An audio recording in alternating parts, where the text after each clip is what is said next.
I'm Elliot Kellen. I'm the CEO of a charity called A Brighter Day. And today what I think we'll talk about is the trauma about recovering from situations and life and family events that no one should ever have to go through. So 8 years ago, my son Jake, who was a sophomore at the University of Montana, walked up on an early Friday morning, late Thursday night to the interstate, waited for a truck to come by, and jumped in front of a truck, taking his life. His phone was turned off, and his mother and I were frantically calling him and saying, call us, call us, call us. And at 6:30 at night, Federal Express showed up at our front door with a 6-page suicide note. He'd been a John Doe that entire day. That first page said, Mom and Dad, I've been thinking about this for a long time. I never would have asked for your help. I never would have told you how I felt, and I never would have taken your help. But he was putting it all together. And at that point, I still, in my mind, didn't wrap my arms around suicide. I still thought he was just feeling sad and wrote us a note, a plea for help. And I had his mom call the hospital just to see if he did hurt himself, and they told her, the sheriff's going to call you. 5 minutes later, she called me back and said, oh my God, he's dead.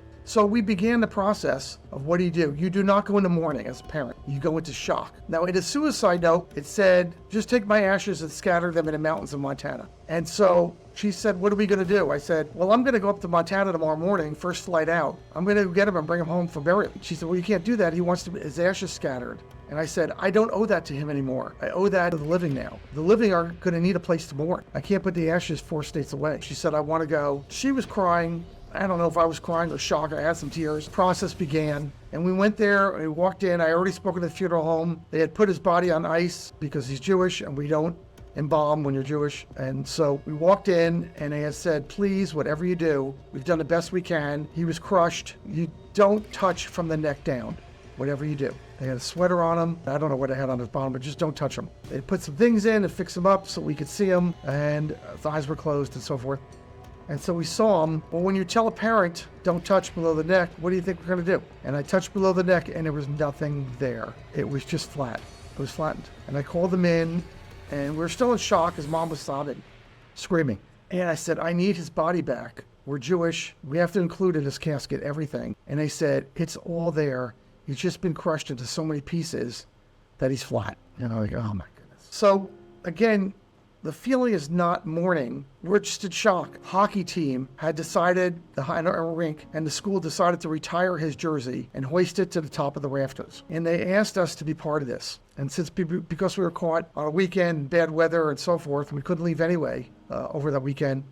I said, okay. And they said, do you mind that there are going to be 2 television stations and a radio station, and they're going to want to interview you? And I said, fine. His mom said no. She couldn't keep it together. I didn't know how I would. I couldn't either. I'll keep it together. But I have to tell you that if I could share this story, is that the hockey coach did a magnificent job. Best job I've ever seen here, the story. He made 4 teams get on the ice. There were about 300 people in the stands. And he had everybody take off their hat and their gloves and put their sticks down on the ice. They all after the Star Spangled Banner. And he said, this is what I'd like for everybody to do here. And I'll try not to have my voice crack here.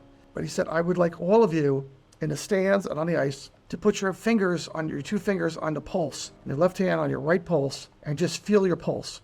And everybody did that. And he said, I'd like for all of you to put your hand over your mouth and feel the warmth, the temperature of your breath. And he said, I want all of you to remember that these 2 are your 2 signs of life, and never to forget these 2 signs, because there are 2 parents in the stands that will be mourning their teen forever because he forgot. And I've never forgotten that story.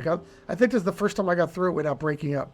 And I've repeated that to people that you cannot believe how impactful that little bit is. And every time I do a teachers meeting to educate teachers on stress and depression and size of it, I tell them that story so they share that story with every teen in their classroom, to put your hands on your pulse, put your fingers, your hand over your mouth, because you are alive, and stay alive and get some help if you are that troubled. And I realized on the way back with his body under the plane that we needed to take some action to stop other families from experiencing this destruction and devastation that we were just in the early stage of experiencing. And as time evolved here after his funeral, we thought about what we can do and what's going on. We thought about an adult charity, a teen charity. I still believe to this day there are enough adult charities out there. They don't need me. But there are never enough teen charities. And we thought, what if we can bring all the resources out there to teens that they don't know about, that can help them with stress and depression? And we formed A Brighter Day, and we quickly realized that we needed to create our own resources, that they were so discombobulated on the internet and so wrapped up in private companies that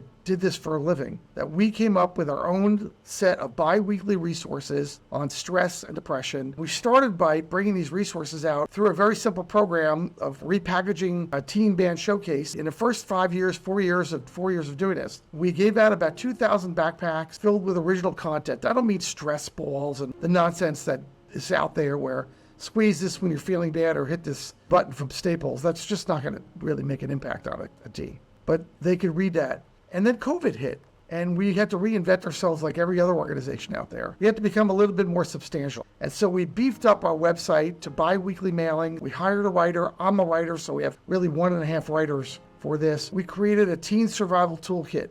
We created a parental survival toolkit, and we began to distribute these all around the country. And this began to take off. The teens aren't always the best readers, and they're not going to go on the website and read how to get these resources and how to stop suicide. So what do? They're texters. And so we created a texting program that works in all 50 states 24/7, any day of the year, where a teen can just text the word brighter, BRIGHTER,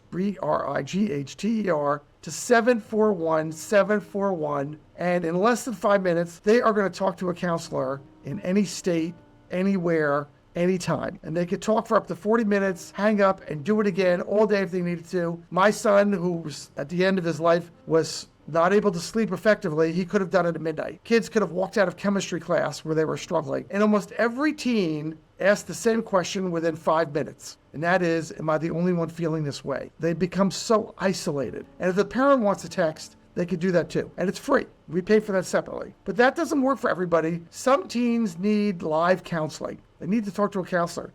They need to look them in the eyes like I'm looking at yours right now. So to get a local appointment in so many cities in this country, for your teen in crisis, it takes 6 to 10 weeks. It's a horrible system we have. So we teamed up and we created a program that a teen can get help inside of 7 days, with or without their parent, again in all 50 states, with a live, local, licensed counselor, and they can go through therapy sessions. Now, therapy sessions, of course, these counselors are for-profit people. They charge $75 to $150 a session. So if you're going to do 90 days worth of sessions, who's going to pay for that? So if you go through our website, abrighterday.info, we will pay for the first 90 days of sessions. Unlimited 90 days worth of sessions for your teen. Because we don't want parents to have to decide between feeding their other child or 2 children and getting that one that needs help, some counseling. We wanted to hear, we'll take that off the table. The average teen leaves the crisis world within 90 days. That's how we picked it. So we did that. If that doesn't work, we have a whole referral program to inpatient programs for teens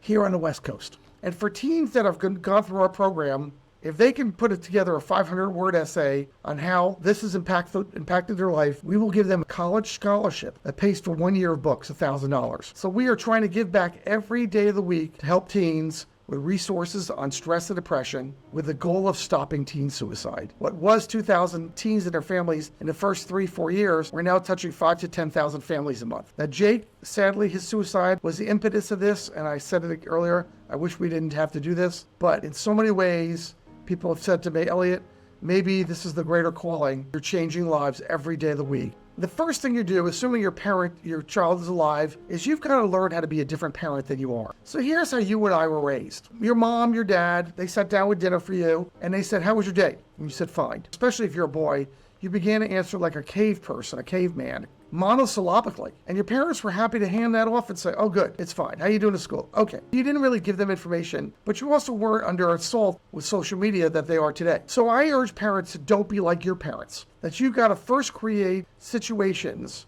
that are judgmental-free, cell phone-free, social media-free, that teens can share what's really happening. And let me give you an example. The number one place to share a teen's feelings, and always in a non-judgmental way, because if you want to fix it, they won't share a thing with you. They want you to hear it. They want to be heard, not helped yet. First be heard. And so if we can create a dinner environment where no one has a cell phone, no texting, not even calling your older sibling at college or calling grandma who's alone, nobody uses a cell phone during dinner. Then instead of saying, how was your day? It could be, what's your favorite class? And then why?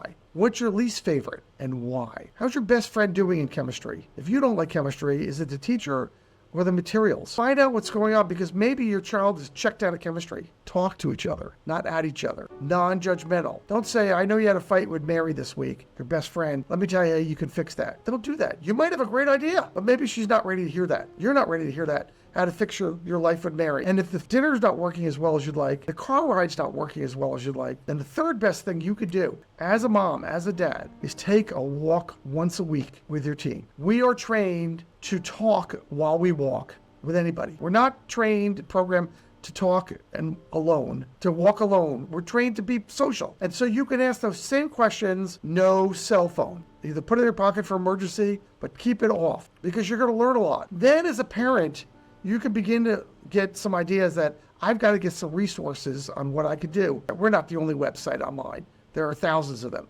But we've got a great website on where you can begin to pick up resources and action you can begin to take and how to take that. You don't have to jump from 0 to 10 because your child says, I'm really unhappy. That doesn't mean they're committing suicide next day. But it could mean that they're now considering that because they're miserable. You've got to find that out too. And teens are feeling worse every day because of how they look at social media because everybody's having more fun but them. Everybody's having a better vacation but them. Everybody's doing better in school and has a cuter pet than them. So we live somewhere between these colors. And if they all begin to turn gray, then we're working our way down the world of sadness. If they start turning black, we're working down the wall of suicide. Jake was a wonderful kid. I still believe that to this day. He would have been a great adult with a huge heart. I just ran into one of the moms. So Jake had two friends in high school. I barely met his friends until he passed away. But he had two friends that came up to me specifically that I did not know. And one said to me, and he has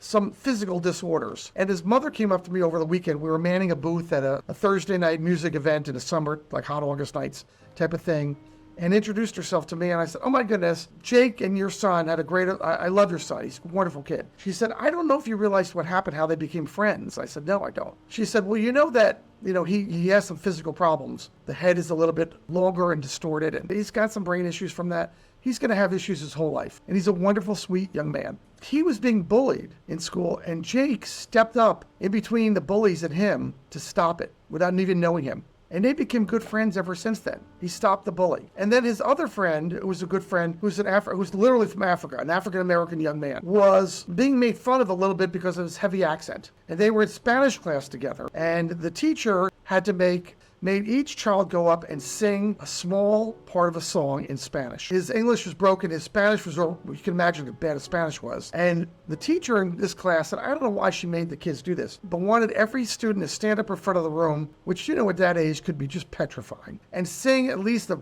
paragraph, a stanza, a verse of a Spanish song. And he got up there and he just stumbled and tripped over his feet. Jake just got up and stood next to him, put his arm on him, and sang with him. And they got through it. Now, those are stories I did not hear, unfortunately, until Jake was gone. But they were best friends ever since then. And so these kids have stayed in touch with me, and I follow their careers because they're now 28 years old, and it's wonderful to follow their careers, but that's the person that Jake was. At school, he was a good student. I wouldn't call him a great student. I call him a pretty good student. And he was an ice hockey, in a way, a phenomenon. But here's what happened. When Jake would have a great game, and his jersey's retired at the University of Montana, as well as the Oakland, California ice rink. When Jake would have a good game, I didn't know this. Again, parents didn't share this with me. Instead of going in the locker room and really lighting up and feeling fabulous about it, he might do that for a minute or two, but then he would sit by himself. And nobody shared that with me because he was isolating himself already. He didn't want to share in that happiness. And when he passed away and we went up to Montana, to Missoula, his college coach came up to me and he said, Elliot, Jake was our star. He had a 7-goal game just a week ago. I never understood why he wouldn't join in the festivities. He sat alone in a locker room. I just thought his personality. Now that he's gone, how did I not know that he was isolating himself from happiness? Because that's what his brain was telling him to do, is don't be happy. So this was going on throughout high school. I just didn't see it. And when he was a senior, I did see him acting a little quirky, but I have to tell you, I was a bit of a quirky teenager, a bit of a rebel. He wasn't a rebel at all, Jake. But I was. And so I chalked up to your senior year, you're just kind of quirky. Figure it out. Your body's growing weirdly. It's developing in an odd way. You don't even know how to handle it. He had a car at home because his brother and sister went to college and they left him a 4Runner. He could go out with his friends. I was pretty loose on him because he had good grades. But I didn't realize that it wasn't quirkiness that he was going through. It was withdrawal and depression. I didn't understand that. And his mother, who had had some bouts of depression throughout her life when she was at Stanford as an adult and postpartum depression as well, she didn't recognize it either. She just said, no, he's just being who he is. And she did talk to him about it, and like so many kids, he just denied it. No, I'm fine. And when he came home for Christmas break, his sophomore year in college from Montana, I was cutting dinner and he was watching TV, and we were just talking about something about hockey on TV, and he said, you know, Dad, when I was a senior in high school, I thought about suicide, and I put the knife down, came out, and I said, so where are you today? And he said, oh, I'm fine. I'm over that. I said, do you want to get some help? Are you still feeling like that? He said, no, I'm perfectly fine. This is 3 weeks before he took his life. I called his mom up, and we're obviously divorced, and I'm remarried. I called his mother up, and I said, I'd like for you to look for signs of depression in him, and should we do anything about it? Because she had suffered from it, and I had not. He has said something similar to her about high school as well. Same thing he said to me. And so she said, I think he's okay. He's over it. He is really stressed out about his grades, and he thinks you might be putting too much pressure on him to have good grades. Like, really? Okay, well, that's what we do as parents. We do put that helicopter pressure, have a good time, but get good grades because it's starting your life over in college. And if you have to go to grad school, you want to have good grades, or you want to get a job, you want to stand out, and so forth. He was crying out for help, but I didn't hear it, and I could see it. And he couldn't share it in words that I could understand, and words that his mother, who did have experience with depression, could understand. And I think I'm the normal, average, caring, involved father. I wasn't an absentee father, and I didn't see it. And his stepmom, my wife, now we're together 17 years, she saw it, and she said, I think he's struggling from depression. You may want to figure out what to do.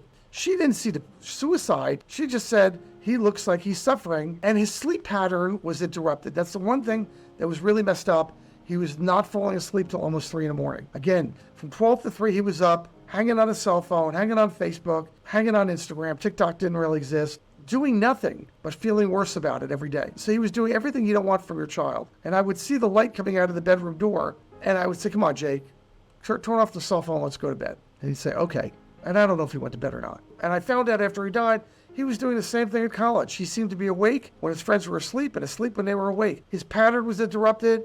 He was withdrawing. They were all upset that they didn't see it coming as well. So he didn't share any of those feelings with anybody. His closest friends, nobody, about how he was really feeling. And I think that's really normal behavior for somebody going down the road of suicide. And that's what we want to change. So if we can make a difference with our charity, but if we can touch parents and friends to ask better questions, to think better, to dig out some better resources, to give some texting help, some live help, some Zoom help, if we can do those, we are and we can save lives. My instincts were to be the rock of the family at that point. Do I cry? Of course I cried, but I cried privately. At the funeral, I didn't cry. I had a few people come up to me and say, his mom was bawling. His stepmom was crying. The kids had tears in their eyes. We all have tears in our eyes. How did you not cry? And I said, I am.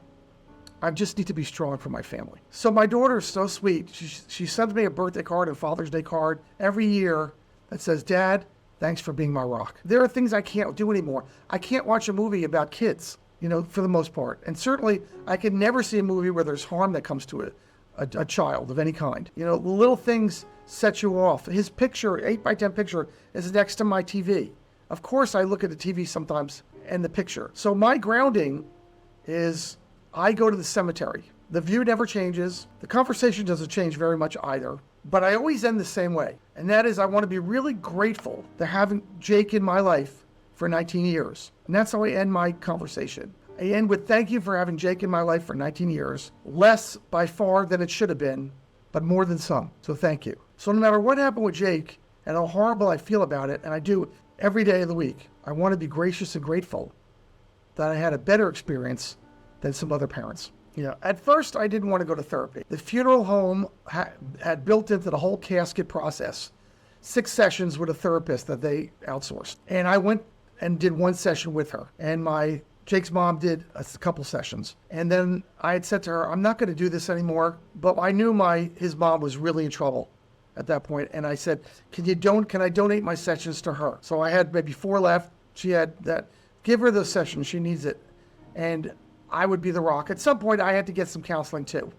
And I went to go to a man because I wanted to talk about guy stuff and call it silly macho stuff, but I wanted that feeling on there. So I did get some counseling on that, and there were some tears, but there weren't like horrible tears, but there were tears. And the counselor asked me if I could take him to the cemetery. That's different. And I did. He watched me for a little while. We said words together, and he said, do you mind if I walk away? There was a pile of stones about 40, 50 feet away. Do you mind if I go get a stone and bring it back and do something very traditional and leave a stone on his head plate? I said, go ahead. Within minutes of him walking away, I burst into tears because I needed to. I just couldn't do it when he was there. I recommend to fathers, get some counseling. Now, this puts huge strains on a marriage. It does. And so I just talked to somebody Sunday where he said, my daughter hung herself. And he said, my marriage is in trouble now. She's mad at me that I won't cry in public, and she can't stop crying. So she says, I'm unemotional, unattached. I obviously didn't care as much as she does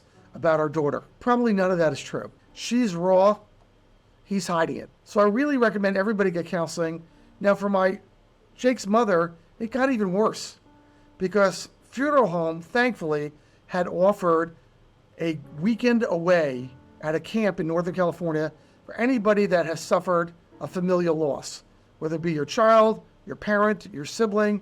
They opened it up to everybody, kind of a group therapy thing. My remaining teens were in college, and I called them up and I said, how about we all do something when we could talk? We haven't had a family vacation for just the three of us yet.